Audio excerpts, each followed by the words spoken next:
Eh bien, bonjour à tous. Bienvenue sur la chaîne Loisirs et Mécanique. Donc, dans cette vidéo, je vais vous présenter donc, les deux véhicules. Pourquoi et comment j'ai ces deux véhicules, pour quelles raisons. Et au programme sur cette vidéo, on va sortir le moteur, tout simplement. Donc, je vais vous faire voir, essayer de vous faire voir étape par étape comment on démonte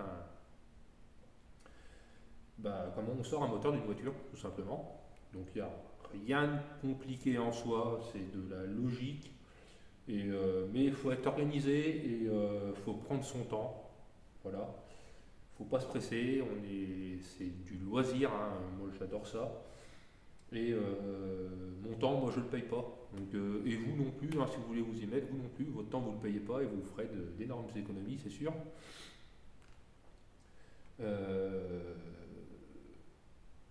Donc voilà, je vais essayer de vous montrer étape par étape donc de comment on sort un moteur en commençant par les trains roulants parce qu'il faut démonter une partie des trains roulants.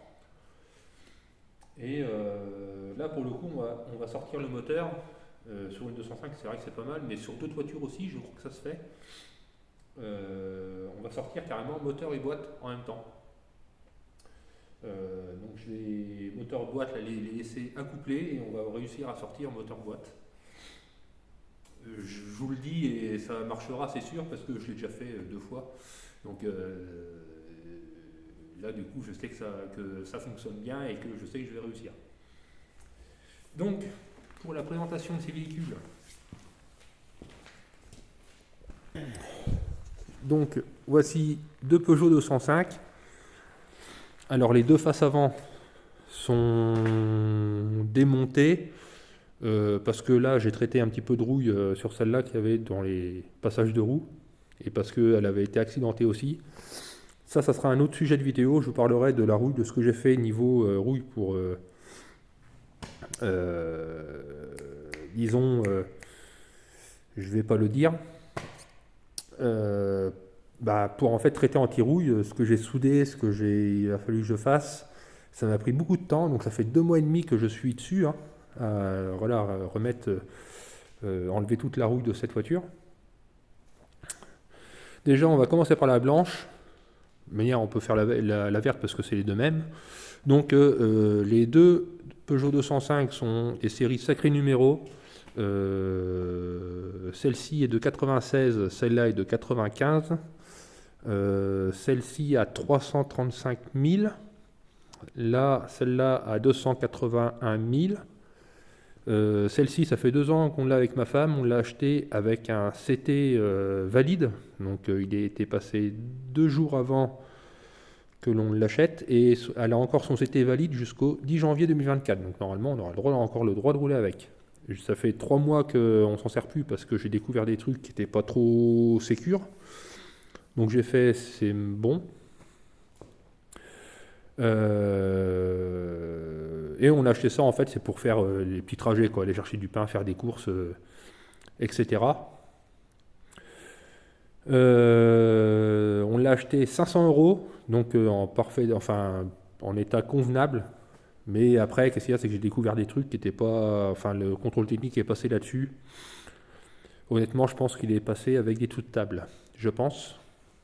Le contrôleur, alors c'est pas pour stigmatiser, hein, mais je pense que le contrôleur avait des billets de 20 € dans les yeux plutôt que une lumière pour bien regarder les éléments de sécurité, disons, parce qu'elle est bouffée par la rouille.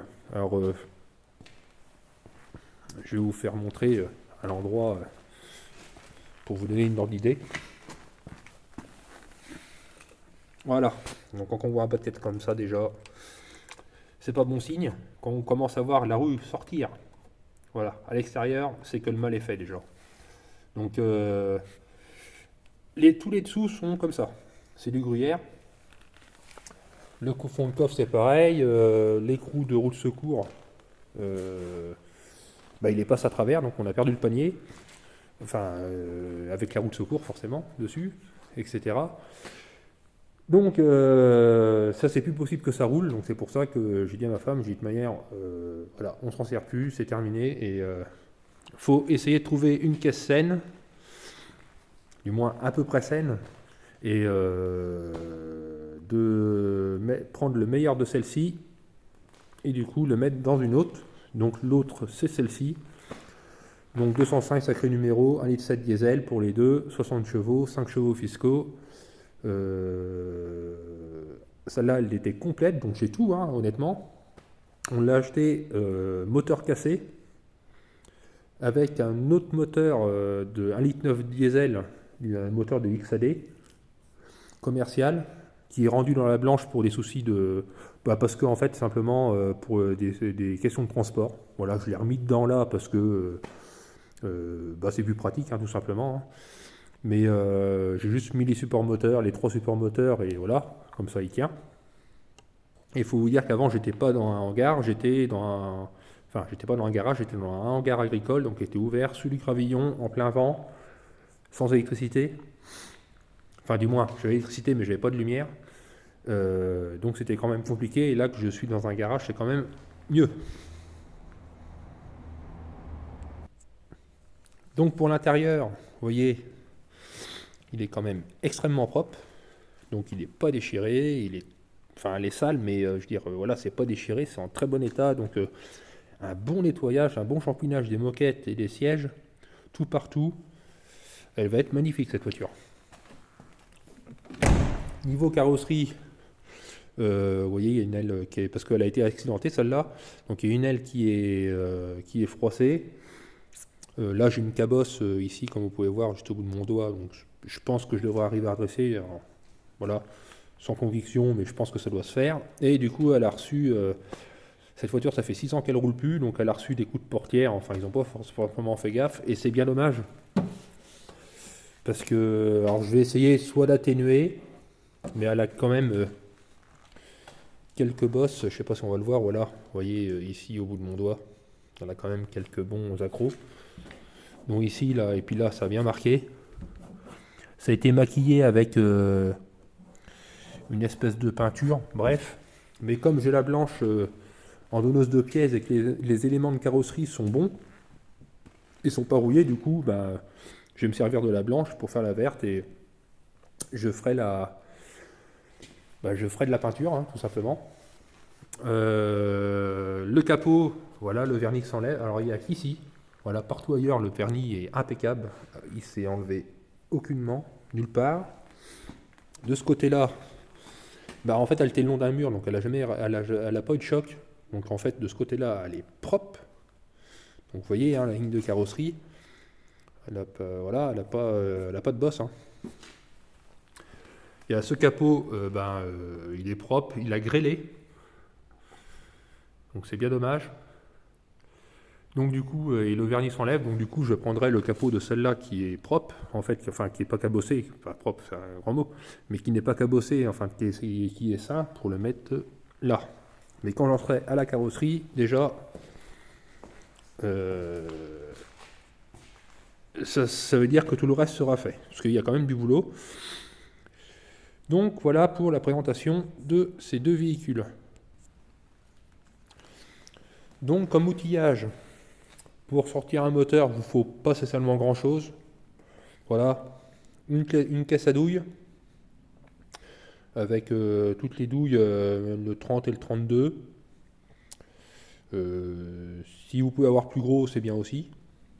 Ça peut toujours servir, mais déjà pour une 205, 306, 405 et 206, partenaire, berlingot, il faut du 30 pour les cardans à l'avant et du 32 pour les tambours de frein à l'arrière. Donc regardez qu'il y ait bien le 30 et 32.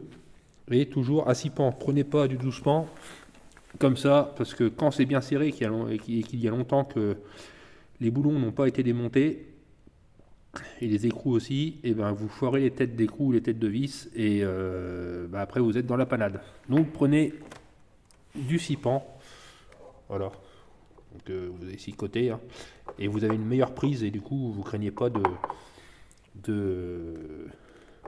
d'esquinter vos têtes de vis ou vos boulons. Certes, oui, ça coûte plus cher. Ça, je suis d'accord. Vous comptez 30 ou 40 euros de plus que si vous achetez du 12 pans. Cette caisse-là, vous comptez une centaine d'euros pour celle-là. J'ai acheté ça dans un magasin de bricolage Bricoman, je crois. Voilà, pour ceux que ça intéresse. Oui, je crois que ça m'a coûté 96 euros, je crois, un truc comme ça. Donc c'est du Stanley, donc c'est quand même de la bonne camelote. Donc c'est pas très cher, honnêtement, pour la qualité que c'est.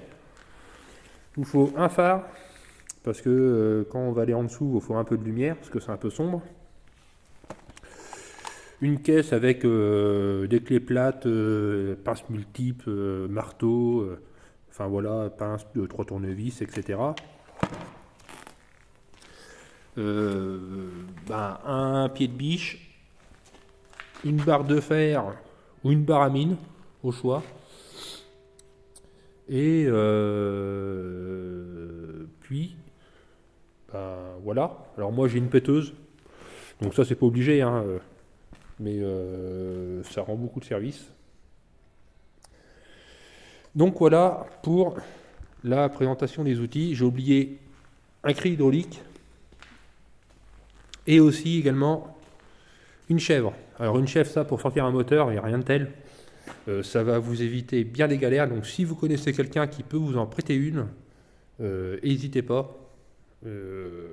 C'est vraiment pour sortir un moteur, il n'y a pas mieux.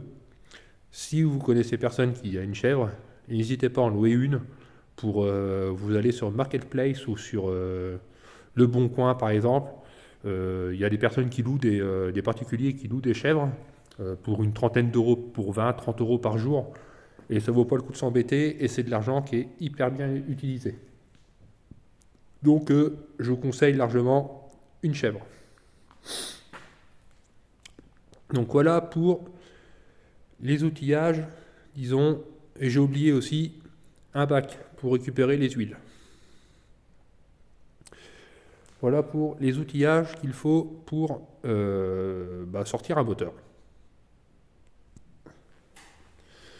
Donc ensuite, j'ai oublié également de vous dire, ça c'est quand même plus sécure, des chandelles. Des chandelles, ça rend toujours service pour prendre un véhicule. Vous n'êtes pas obligé d'en avoir 4. 2, ça peut être suffisant. Disons que 4, quand si vous voulez restaurer un véhicule, donc c'est-à-dire, c'est pas une rénovation, c'est une restauration, donc c'est une bonne remise en route et qu'il soit fiable de sûr. Prenez-en 4. Celles-ci, elles viennent c'est la marque Foster. Alors c'est à Leclerc, carrément, donc dans le rayon auto. Elles peuvent supporter 1 tonne chacune, donc elles sont vendues par lot de 2 pour 20,99 €. Et elles sont d'excellente qualité en plus. Donc honnêtement, je vous conseille ces chandelles qui sont vraiment de bonne qualité. Voilà. Donc à moindre coût, vous pouvez vous équiper sans forcément dépenser une fortune. Donc pour commencer, on va prendre le bac. Alors moi je l'ai déjà fait, hein. Mais il faut vidanger déjà tous les fluides. Donc sur une 205, même sur n'importe quel véhicule, le mieux, alors moi j'enlève tout le temps la face avant. Donc la face avant, en fait, c'est le radiateur, enfin vous avez le pare-choc, le radiateur et puis les ventilos. Alors qu'en fait, vous enlevez les pare-chocs, il y a des petits boulons comme ça. Voilà, donc c'est des écrous de 13. Ici, vous en avez 4. 1, 2, donc un troisième ici et un quatrième là. Vous avez 2-3 qui sont pris là aussi également, donc de chaque côté. Si vous avez des anti-brouillard, débranchez les anti-brouillard, donc c'est des cosses, il n'y a rien de méchant. Et en fait, le radiateur, il y a 2 prises qui sont branchées dessus sur le radiateur, donc 2 petites cosses à débrancher. Et après, tout le reste, c'est des écrous de 13 et de 10. Donc en principe, il est pris sur cela de mémoire. Et ici également, en bas, il est posé sur des caoutchoucs qui se posent ici, qui sont posés ici. Et du coup, vous avez le radiateur et le ventilo. Et du coup, quand vous avez déposé ça, bah voilà, vous tombez sur ça. Pour vidanger, avant de démonter tout ça, vidanger votre circuit de liquide de refroidissement avant dans le radiateur. Ça, c'est la durite qui arrive en bas du radiateur. Vous dévissez le collier. Là, moi, il est là. Ici, vous dévissez le collier. Vous prenez un tournevis. Vous essayez d'écarter entre le tube du radiateur et le tuyau. Vous passez un tournevis plat. Vous écartez. Vous mettez un bac en dessous. Et puis, ça va couler. Et puis, vous attendez qu'il y a 7-8 litres. Donc, soit vous enlevez directement la durite. Essayez de ne pas vous faire éclabousser. Forcément. Ou sinon, bah voilà, vous mettez un gros tournevis. Vous le rentrez entre le tube du radiateur et le tuyau. Et du coup, vous laissez se vider tranquillement. Et puis, ça va se vider tout seul. Voilà pour la purge du circuit de radiateur. Donc ensuite, là après, on va se passer en dessous. Alors, il y en a qui vidangent le moteur d'huile avant de le sortir de la voiture. Là, moi, je ne l'ai pas fait parce que ça ne me dérange pas, tout simplement, et parce que j'enlève moteur boîte accroché. Il y a des moteurs qui ne fuient pas l'huile. Moi, qu'est-ce qu'il y a, c'est que comme il est resté là 3 mois sans tourner, donc j'ai voulu le laisser plein d'huile. Si vous désacoupez la boîte du moteur, vidangez votre huile. Donc là, c'est un écrou de 19 ou 21, je ne sais plus. Vous dévissez, vous mettez un bac en dessous, l'huile va couler, et comme ça après vous rebouchez, et du coup vous n'allez pas mettre de l'huile partout quand vous allez désaccoupler la boîte. Pour le coup, moi c'est pas le cas, j'ai encore l'huile dedans. D'ailleurs, vous pouvez voir, ça fuit. Et du coup, ça ne me gêne pas. Et il faut également aussi... Pareil, là c'est du 19 ou du 21. Je vais essayer de vous faire voir ça. Là,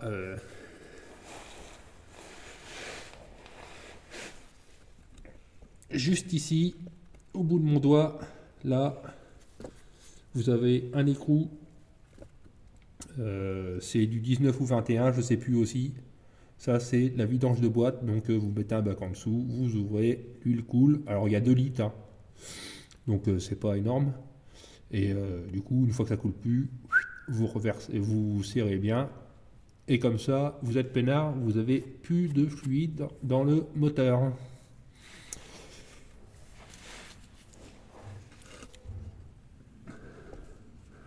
Donc, c'est juste ici, cet écrou-là. Voilà.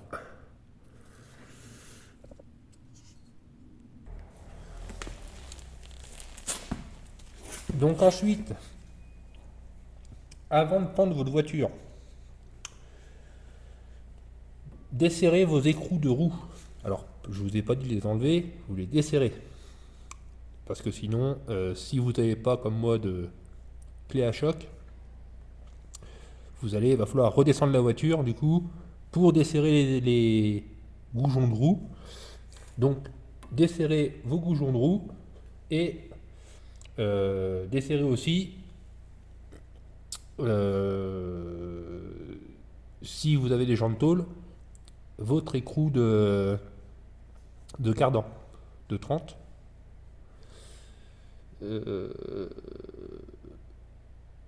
Simple et bonne raison, c'est que ça va vous servir après pour tout à l'heure parce qu'il va falloir les enlever les cardans. Pour ça,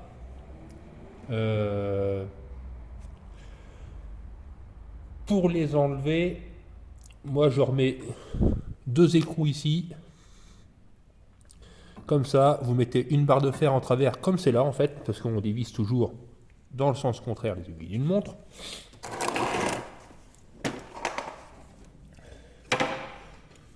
Vous prenez votre douille de 30, vous la mettez dedans. Alors, c'est pas conseillé de se servir d'un cliquet pour faire ça, parce que souvent de fois ça les casse, donc c'est pas la peine. parce que c'est des fois bien serré. Moi, à la rigueur, dans mon coffret, j'ai ça, où je peux passer ma rallonge,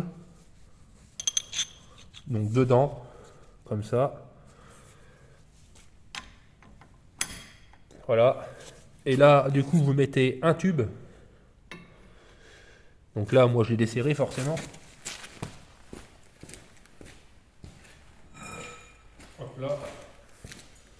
Vous prenez un tube, comme cela.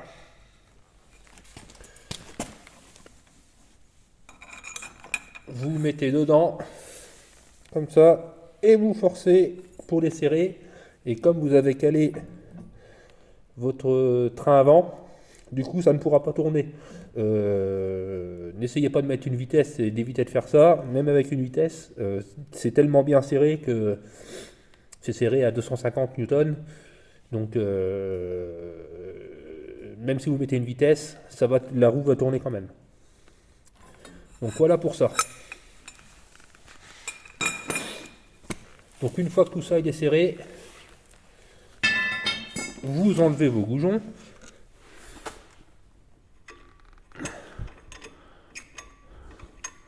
Alors les goujons, moi j'ai une manie. Enfin, c'est pas une manie, c'est une organisation plutôt. Mes goujons, je les mets dans les jantes comme ça. Voilà. Par roue, vous mettez votre première roue, vous mettez vos goujons intérieurs, vous reposez l'autre roue, vous remettez vos goujons intérieurs, et ainsi de suite. Comme ça, vous ne les perdez pas. Comme ça, quand vous prenez une roue, vous avez les goujons avec. Ça évite de les perdre. Donc ensuite, donc là du coup, pour gagner du temps, j'ai déjà fait, parce que c'est quand même, ça faut dire, c'est quand même un peu pénible, pardon. C'est pour ça que j'ai mis la barre à mine. Donc vous avez votre bras ici, avec une rotule qui rentre juste là.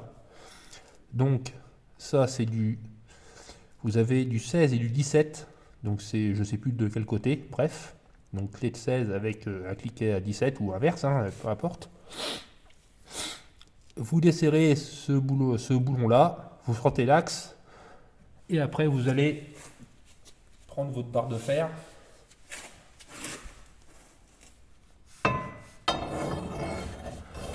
Donc ici, voilà, prendre appui sous la caisse de la voiture. Voilà, vous vous méfiez qu'il n'y ait pas de tuyaux, de câbles ou quoi que ce soit en dessous là-bas. Donc je remets le téléphone là. Et du coup, vous allez appuyer, mais fort. Hein. Vous y allez, et du coup, vous allez pouvoir descendre votre arbre. Du moins, votre bras. Vous allez pouvoir le descendre pour enlever, du coup, cela. Et après, vous lâchez tout doucement. Et ça, c'est réglé. Vous faites ça de chaque côté. Ne dites pas je m'occupe d'un train et après l'autre. Si vous l'avez fait là, vous le faites là. Remettez toujours le boulon et l'écrou à sa place, dans le sens qu'il était. Même si ça n'a pas spécialement d'importance, mais quand même. Donc, dans le sens qu'il était, vous le remettez à sa place. Comme ça, vous ne le perdez pas. Donc là, le nitrin, il est libre. Une fois que vous avez fait l'autre côté, comme vous avez vidangé votre boîte de vitesse, et c'est là que l'intérêt de vidanger sa boîte, c'est parce qu'il faut enlever les cardans.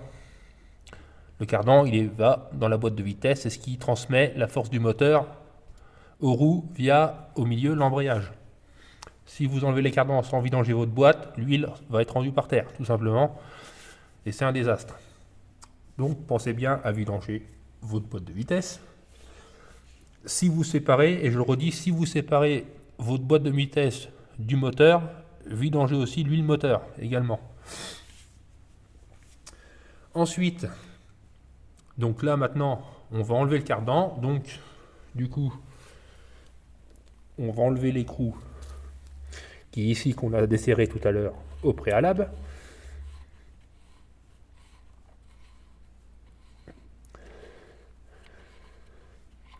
Voilà.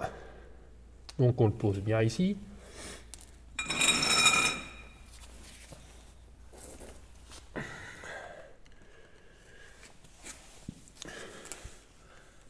Et du coup, on va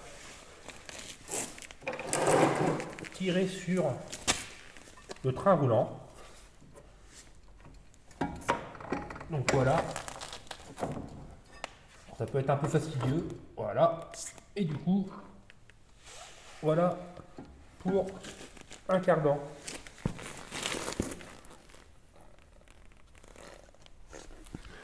Donc voilà le cardan côté gauche. Donc ça, c'est ce qui rentre dans la boîte. Et ça, c'est là où il y a l'écrou. Et surtout, on remet toujours l'écrou dessus pour pas le perdre. S'il y a une rondelle, vous mettez la rondelle et l'écrou. Là, il n'y a pas de rondelle, donc parce qu'il n'y en a pas besoin. Donc vous le vissez dessus comme ça, vous ne le perdez pas. Surtout, vous le mettez de côté au propre.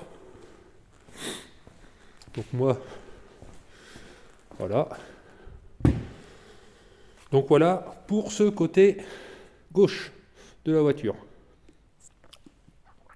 Donc là maintenant on est rendu sur le côté droit de la voiture. Donc on va, comme forcément on a enlevé la rotule du bras de notre train roulant également, donc il va falloir enlever le cardan. Alors là il est un peu plus long forcément, et il y a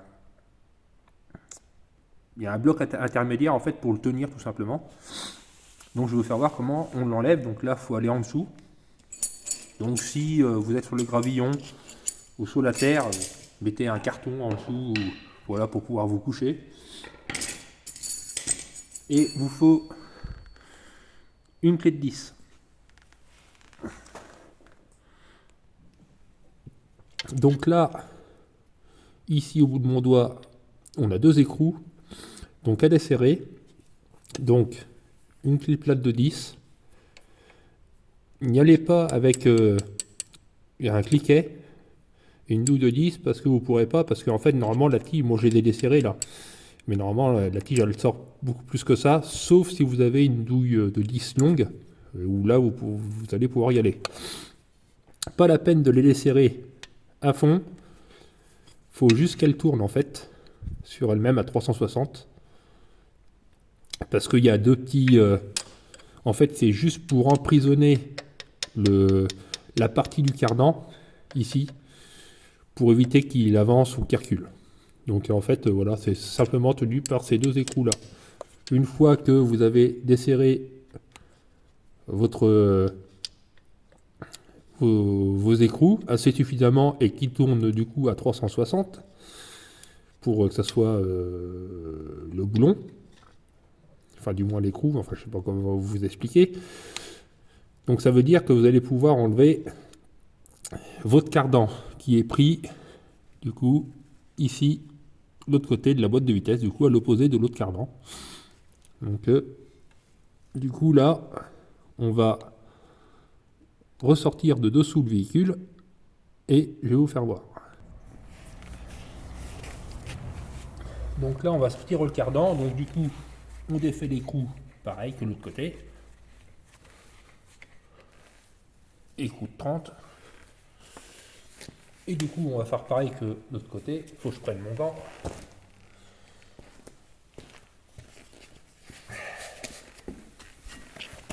Donc du coup pareil, on écarte le bras. Et du coup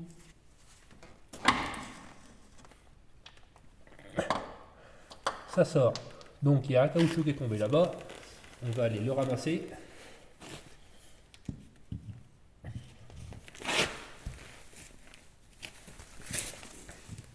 Clac.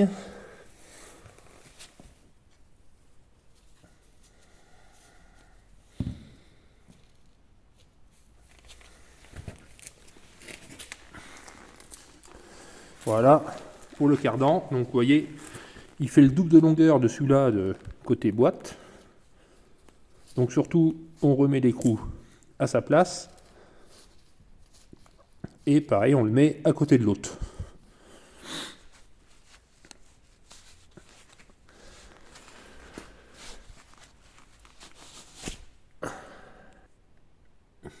Alors tout à l'heure, on a démonté donc l'autre côté de ici, donc sous le moteur, les deux écrous de 10. Et en fait, ces petites tiges là, et vous voyez, ça fait comme une sorte de T. Et en fait, du coup, ils tournent sur eux-mêmes. Et là, du coup, ça verrouille quand ils sont en position comme ça. Ça verrouille le cardan en fait pour éviter qu'il bouge de gauche à droite. Et du coup, quand vous arrivez à le tourner donc entièrement, bah, c'est que en fait votre cardan est libéré. Donc vous faites ça de chaque côté. Si mettez bien votre T comme ça, sinon votre cardan il va pas sortir, il sera toujours bloqué. Ça sert à rien d'enlever l'écrou et la vis de chaque côté. Vous pouvez laisser dessus, ça évite de la perdre. Et du coup c'est moins compliqué parce que c'est quand même assez fastidieux ça à faire. C'est long parce qu'on ne peut pas prendre un cliquet, il faut prendre une clé plate. Et c'est un peu chiant, mais encore à la rigueur ça va. Donc voilà pour le cardan côté droit. Donc ensuite on se retrouve sous la voiture, donc toujours sous le moteur. Donc on a notre conduit d'échappement qu'il va falloir désaccoupler du moteur. Donc là c'est ici, donc c'est un peu fastidieux, c'est vrai. Vous avez donc un ressort, donc c'est un boulon à l'écrou, c'est du 10, donc une file plate de ce côté-là, de 10, un cliquet avec une nouille de 10, un petit cliquet si possible, si vous avez, et vous desserrez ça, et surtout, voilà, vous n'en perdez pas un morceau, parce que vous voyez, il y a un ressort, vous avez une grosse rondelle avant, une grosse rondelle après, plus une rondelle côté écrou, donc il faut tout mettre dans le même sens. L'avantage est que vous pouvez simplement dévisser l'écrou là, vous poussez, et comme ça vous pouvez sortir vos écrous derrière tranquillement, et votre tuyau d'échappement ne va pas tout tomber sur la tronche, parce que il va buter, il va tomber en fait sur le berceau tout simplement. Donc il n'y a pas de crainte là-dessus. Par la même occasion, on va plutôt faire ça du haut. Donc là, après, une fois qu'on a desserré ça, donc les deux, donc il y en a un de chaque côté. Là, il est où de mon doigt, là, on le voit. Donc c'est la même chose, hein, donc voilà. Clé plate de 10, cliquet de 10, on dessert entièrement, et puis du coup, voilà. Et après, ça sort. Donc après, l'échappement, il est plus fixé au moteur. Donc voilà. Donc on va ressortir dessous le moteur, tout simplement.